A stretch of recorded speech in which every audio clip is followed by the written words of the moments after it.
Alright guys, what is going on? It is very cold today. We are definitely bringing the car inside, but as you can see I got the hood on there. We were supposed to get some winter weather this morning and this weekend, and we're still waiting for it, so we'll see if that happens or not. But the motor is in the car, kinda. I'll show you guys when I get it in the garage. It's literally just sitting on its oil pan right now on the cross member. I did that just to make room and to get it out of the garage, just for the time being. But what we're gonna do is we're gonna go ahead and roll the car in the garage a little bit, and I got to actually lift the engine up and bring it back out before I can push the car. So I'm going to do that and get the engine back out of there, push the car back in, and then we're going to actually make motor mounts for the car. I'm going to be doing just straight metal on metal motor mounts because I really don't need anything other than that. It's not really much of a street car. It will hopefully be on the street at some point in time, but it's not really its main purpose. And also, I don't want to spend any money on this motor, considering there's still a pretty good chance that it's probably going to do the exact same thing it did before we worked on it. So we're going to get to it. I'm going to pull the motor out. We're going to pull the car in, and then we're going to make some motor mounts. And then we're going to start working on getting the darn thing running. Let's get to it.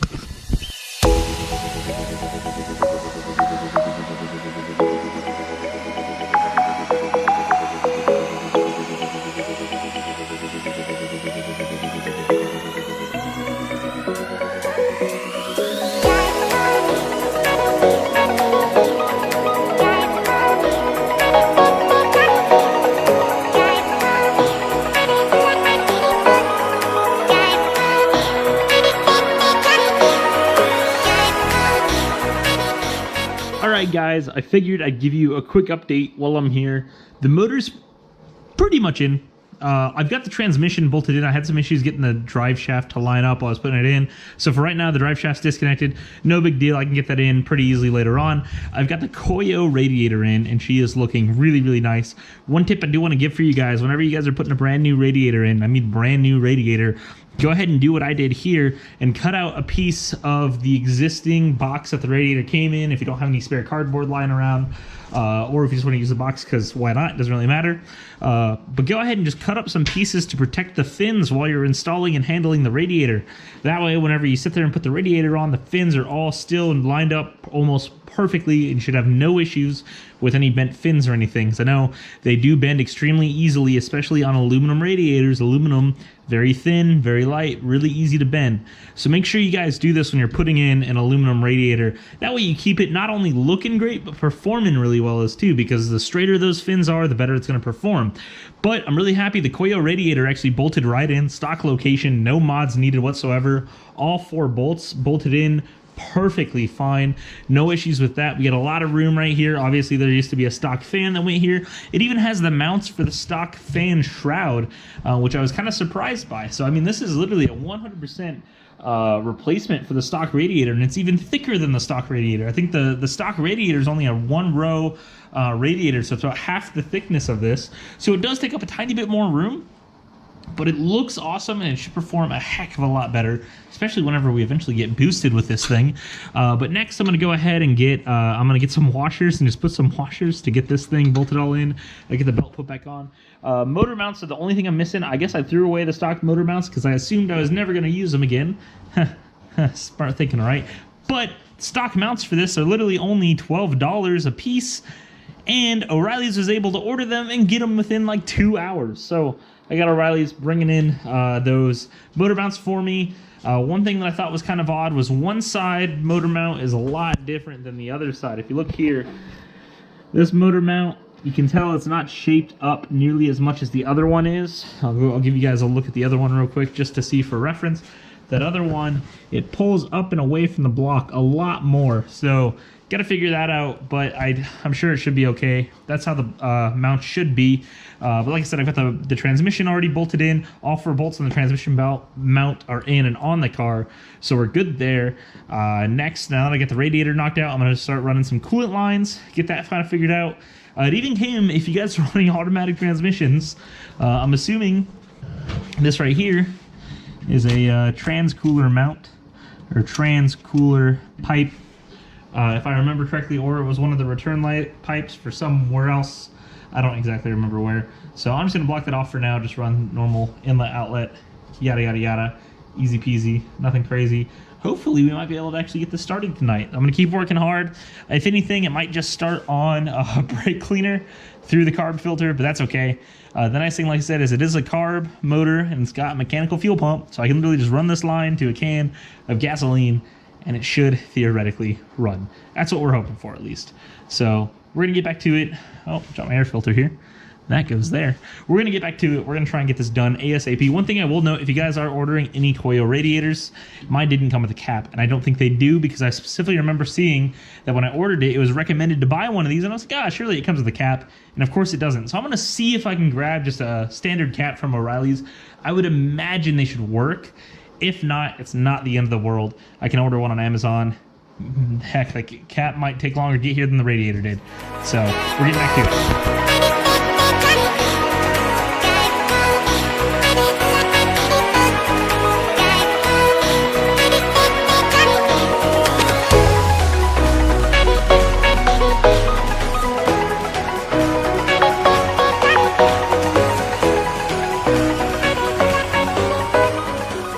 Guys, one more update on the Celica. Motor is 100% in. I believe I didn't get the final part recorded because the GoPro died and I didn't want to stop working. But we get the motor mounts in. The new ones from O'Reilly's are in place and good to go. I just need to find whatever nut goes on top there, but it's fine for now. It's sitting in place, all under its own weight, good to go. So the motor is 100% in. Now we're just working on nitty-gritty stuff. I just ordered the ignition coil for the distributor. That way that can get power and we can get spark. And I ordered the coolant line so I can have fresh coolant lines running to the new awesome radiator. That's basically what we're waiting on. So now I'm going to get working on the front end. I'm going to start putting the headlights and stuff back in. I've got the brackets painted blue. We're going to start putting those in. Then I've got my new bumper we're going to put on as well. That way the front end will start looking a little bit more complete and we've got less parts sitting in the car. So we're going to get back to it.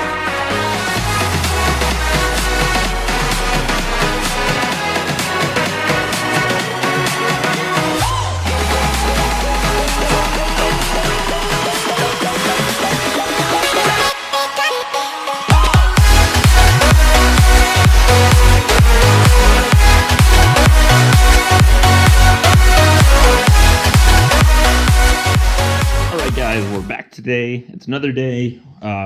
We actually had to make a pit stop over at Sean's to give him a hand with the S2000. You guys should see a video of that soon. But I went ahead and picked up the rest of the parts that I needed in order to hopefully get this car running. We got the ignition coil right here for the distributor.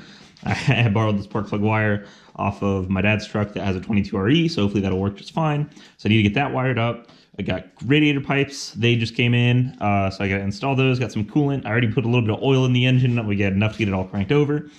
All I got to do now is pretty much just start up or wire up the starter, wire up the ignition coil, and then she should be ready to run. There shouldn't be anything else I have to wire. I have an ignition circuit that's actually from the old 240 that I'm going to be reusing to get this running. So I'm going to go ahead and get all that kind of wired up. Get the starter and everything wired up. That shouldn't take too long. Throw some coolant in the radiator, and we're going to see what happens.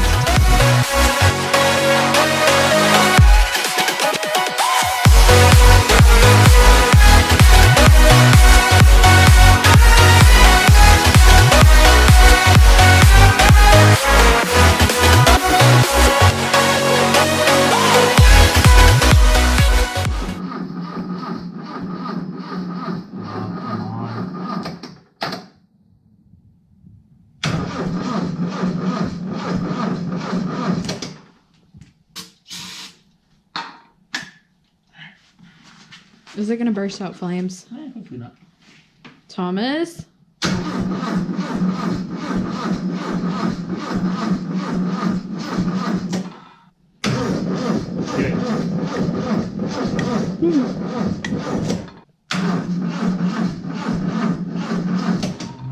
Alright guys, I wanted to give you a quick status update on getting this engine started. Been having some issues I've been dealing with the past couple of days in terms of trying to get this started. For one, I didn't realize I threw away the igniter, and this is not the stock igniter. This is actually a GM-HEI igniter. I think it's how it's pronounced.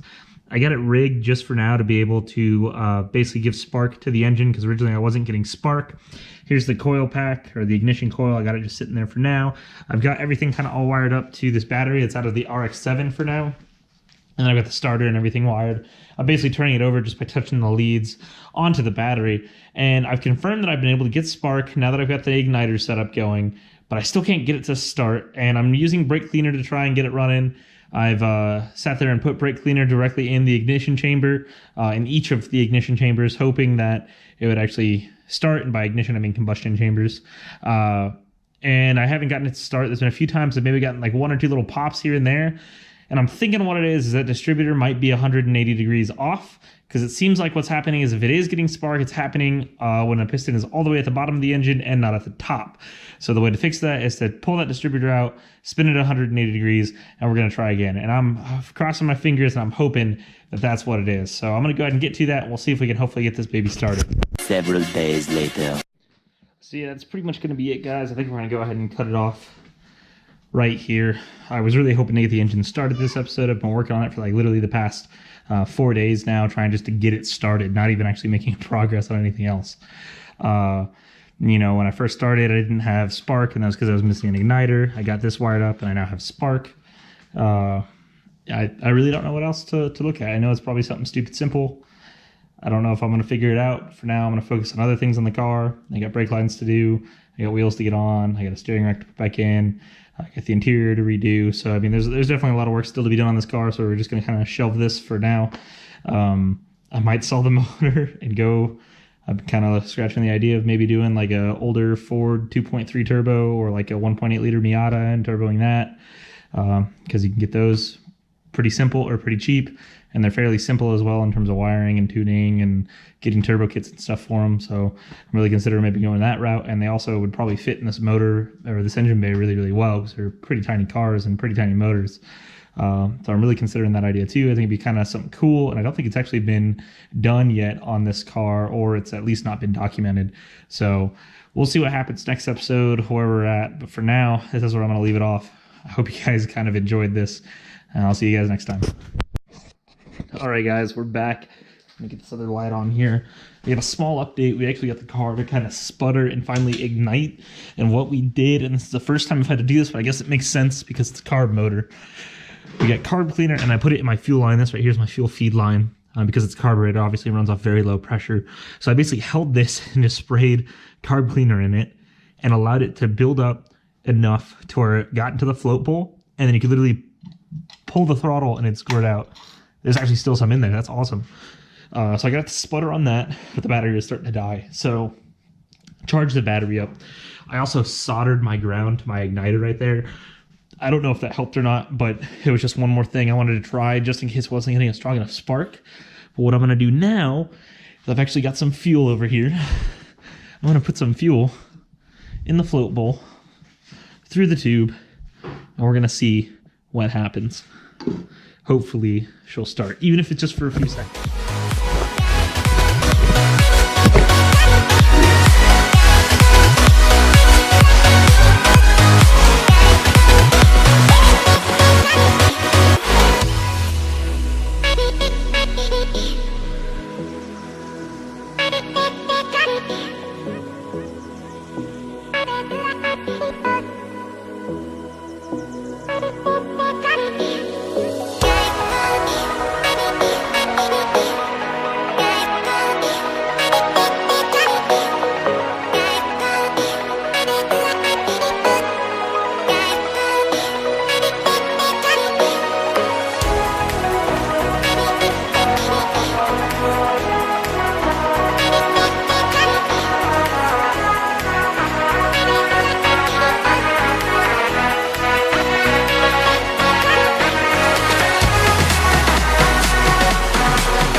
That's it for the battery.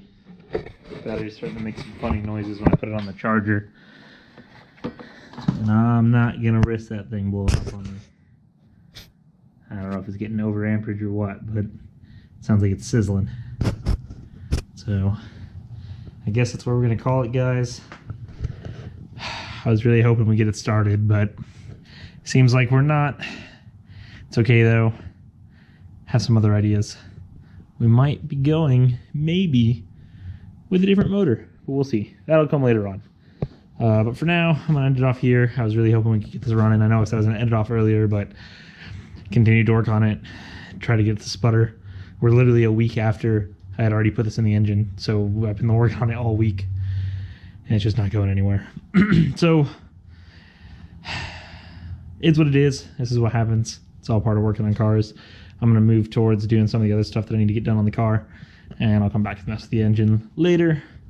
But if you liked it, make sure to like, comment, and subscribe down below. We'll see you next time.